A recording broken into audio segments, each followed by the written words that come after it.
Salut à toi et bienvenue dans cette nouvelle vidéo. Alors c'était pas du tout la vidéo que j'avais prévue, même si c'était une vidéo à laquelle je pensais depuis quelques temps. Là je voulais sortir aujourd'hui la vidéo sur le fixie.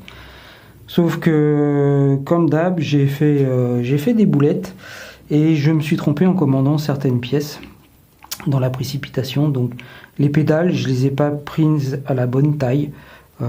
Donc j'ai pris des 1/12e au lieu des 9/16e qui vont sur le pédalier, donc résultat ça se vise pas dessus.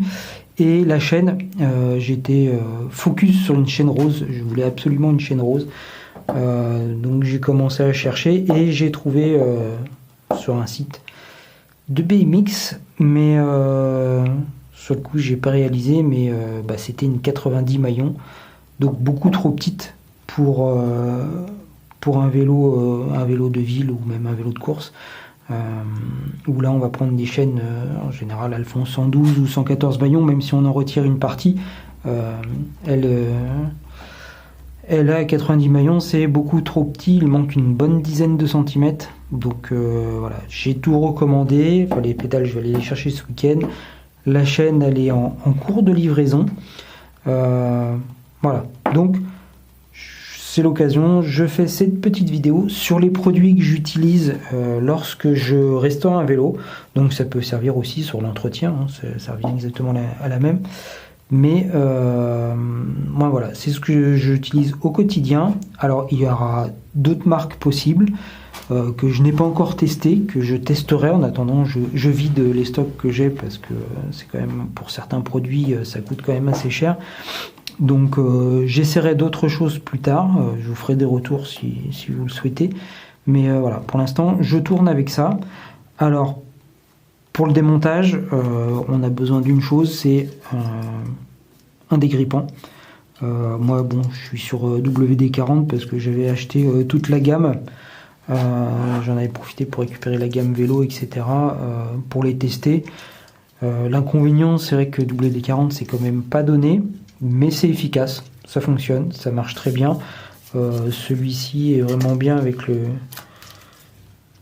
petit tube qui se plie, etc. On peut le faire dans tous les sens, etc. Bon, on présente plus WD-40. Hein.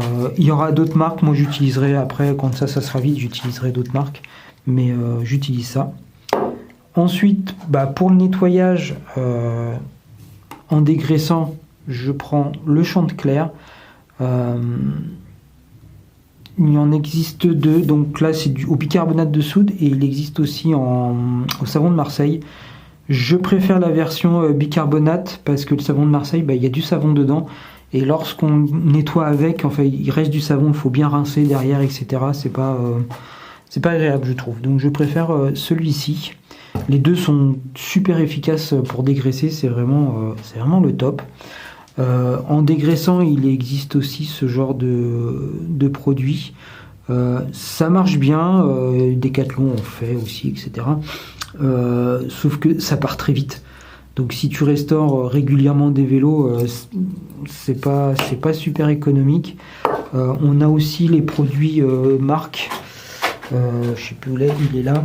Donc on a là, c'est Weldit, mais on trouve le même chez WD-40, Decathlon, etc.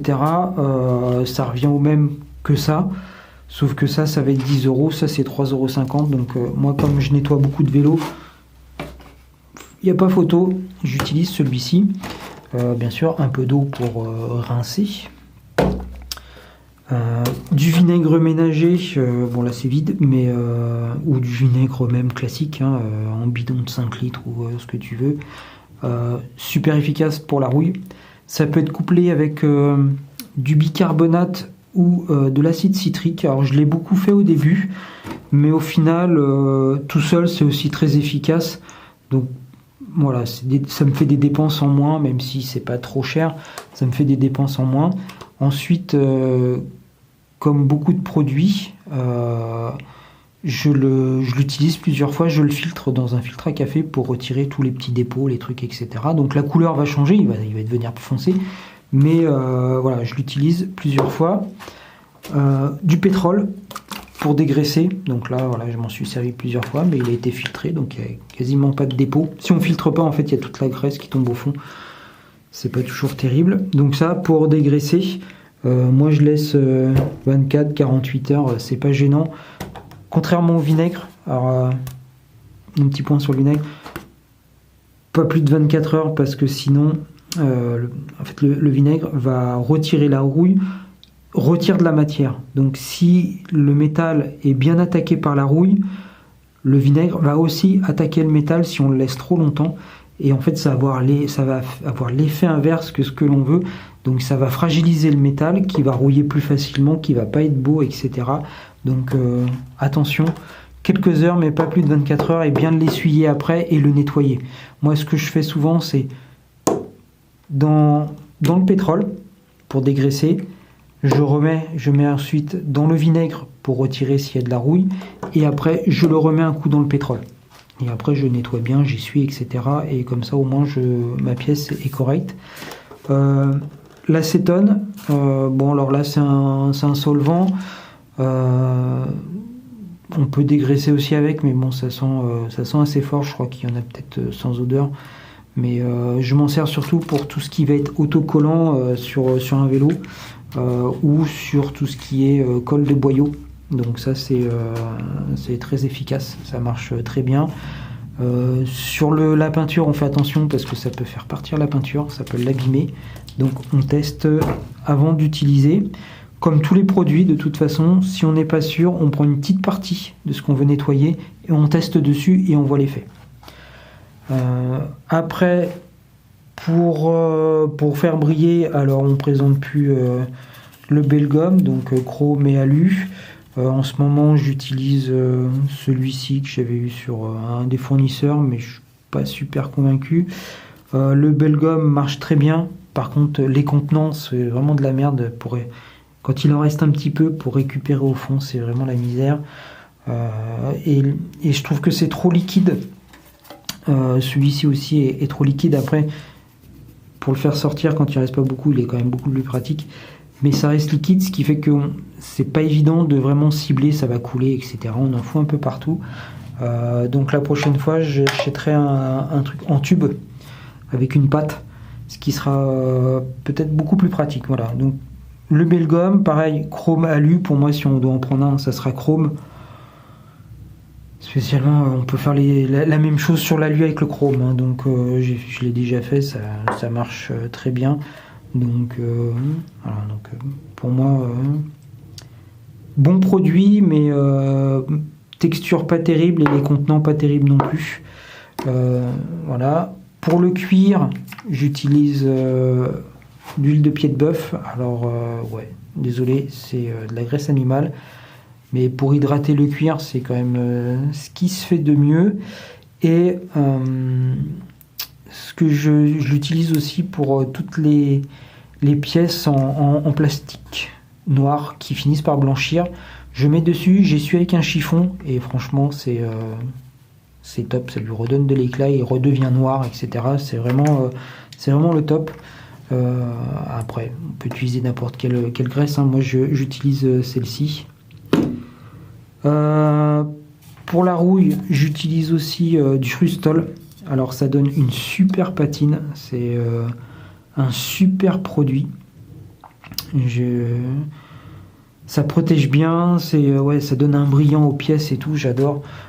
Par contre, ils nous mettent séchage 12 heures. Comptez plutôt 3-4 jours parce que bon, moi il fait pas très chaud dans l'atelier, mais en fait il sera sec, on pourra prendre la pièce, mais il reste collant, et ce qui fait qu'on peut laisser des traces de doigts dessus, d'empreintes.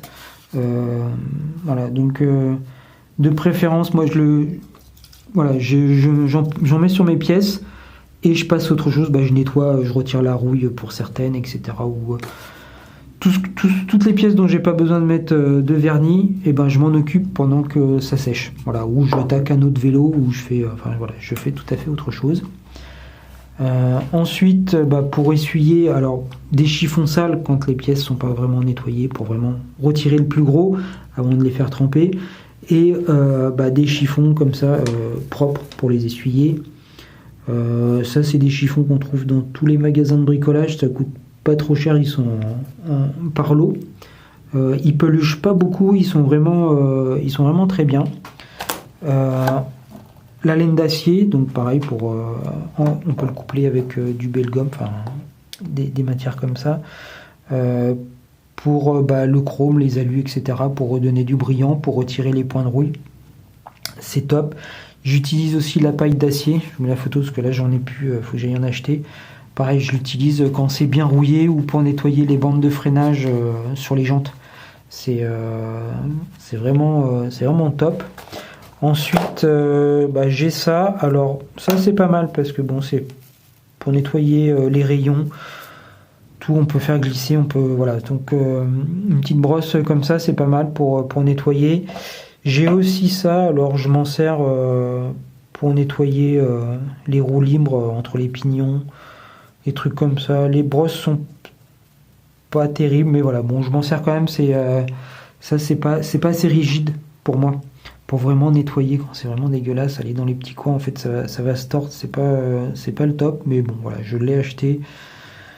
Je m'en sers quand même. Après j'avais utilisé d'autres brosses. Voilà, j'avais celle-ci avec le petit réservoir, une brosse traditionnelle, ça aussi. J'avais essayé celle-là parce que c'est vrai que les brosses comme ça des fois ça garde le gras. Et donc avec des petits picots comme ça. Mais sans plus. Je préfère nettement utiliser ça avec un vieux chiffon. Et voilà, c'est nettement plus pratique. Qu'est-ce qui reste à voir? Pour le remontage, la graisse, pour tout ce qui est roulement ou même les visseries, tout ce qui est visserie, pour pouvoir déjà étanchifier, puis protéger aussi de la rouille, donc de la graisse pour roulement. Donc là, je suis dans WD-40, j'adore, la texture est vraiment pas mal. C'est vraiment une bonne graisse. Et sinon, quand j'ai pas de WD-40, j'utilise celle-ci 3 en 1 qu'on trouve pareil dans tous les magasins de bricolage, qui est pas cher et qui fait très bien le taf. De l'huile de vaseline aussi, donc ça, surtout quand on refait les roues libres, pour lubrifier la roue libre, c'est à utiliser pour ça. Parce que de la graisse de roulement comme ça va trop pâteuse, ça va bloquer la roue libre et ça va avoir l'effet inverse de ce qu'on veut, c'est-à-dire quelque chose de fluide.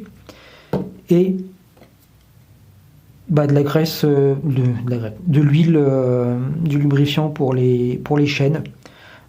Donc par contre quand on lubrifie sa chaîne, on la nettoie avant parce que s'il y a de la poussière, mettre un lubrifiant dessus, de l'huile, ça va figer la poussière et au final, pareil, ça va avoir l'effet inverse de ce qu'on veut. Donc ça existe aussi bien, alors il y a des lubrifiants par temps humide, des lubrifiants par temps sec et des lubrifiants mixtes qui fonctionnent aussi bien temps sec que humide. Vu qu'en France on a un temps, un coup il pleut, un coup il fait beau, etc. Le mixte pour moi c'est ce qu'il y a de mieux. Voilà, donc là c'est Ecolub, c'est végétal, donc c'est écolo, ils font quelques produits comme ça, voilà, mais pareil c'est des produits qui restent assez chers, donc c'est pas toujours évident. Après là ça fait quand même quelques années que je l'ai, on n'en met pas 3 kilos non plus par vélo. Ça j'en ai aussi de la WD-40 dans mon autre atelier. Je crois que je ne l'ai pas vraiment essayé, donc je ne pourrais pas dire si c'est bien ou pas. Mais voilà. Donc lubrifiant pour chaîne. Je crois que j'ai rien oublié. J'ai fait le tour dans tout ce que j'utilise. Voilà, ça, c'est les produits du quotidien. Donc, je dirais que chaque personne, chaque mécano a ses petites astuces, ses produits, etc. Donc il en existe des tas d'autres, il existe des tas d'autres marques. Pour l'instant, je tourne avec ça. Et puis, j'utiliserai sûrement d'autres marques par la suite. Voilà, j'espère que ça va vous aider. J'espère que pour certains, ça va leur donner quelques conseils, etc. N'hésitez pas à partager, à liker, etc. À vous abonner si vous le voulez. On est bientôt 400. Ouais, je suis content, ça marche bien ces temps-ci. Bah, de toute façon, quand on poste des vidéos, automatiquement, on récupère quelques abonnés. Mais non, c'est cool. Voilà, moi, le truc, c'est de partager. N'hésitez pas aussi en commentaire. Je les lis pas toujours parce que c'est pas, je suis pas quelqu'un de communicant. Déjà, je fais des vidéos, c'est pas mal. Mais n'hésitez pas à mettre vos astuces que vous utilisez, etc. Par exemple, bah, j'ai aussi puisqu'il n'est pas là, comme j'ai pas l'électricité, il est dans mon appart. Un bac à ultrasons que j'avais acheté, un petit, mais voilà, pour mettre dérailleurs, etc. Mais au final, je suis pas super convaincu quand les dérailleurs sont vraiment dégueulasses, comme le sont les 3/4 de ceux que je restaure. Je suis obligé de le démonter, de passer un coup de dégraissant comme ça, ou de le faire tremper et après de le mettre dans le bac. Donc j'ai plus vite fait de tout faire tremper un peu plus et de nettoyer à la main.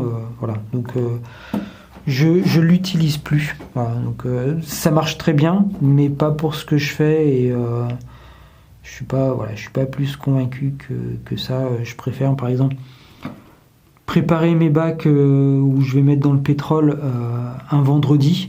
Comme ça trempe le samedi, dimanche et le lundi, bah, j'ai plus qu'à nettoyer et tout part sans problème. Un petit coup de dégraissant universel et c'est parti. Voilà. Donc n'hésitez pas. Si vous avez des astuces, partagez-les. Des produits que vous utilisez, des marques, etc. N'hésitez pas. Moi, il n'y a aucun sponsor. Je ne suis pas payé par WD-40 ou autre. Si c'était de la merde, je le dirais. Maintenant, ça marche bien, mais c'est cher. Voilà. C'est le truc. Voilà. Bon, allez. Je vous laisse tranquille. Je vous remercie d'avoir regardé cette petite vidéo. Et je vous dis à la prochaine. Bye bye. Salut à toi, oh mon frère. Salut à toi, peuple khmer. Salut à toi, l'Algérien. Salut à toi, le Tunisien. Salut à toi, Bangladesh. Salut à toi, peuple grec. Salut à toi, petit Indien. Salut à toi, punk iranien.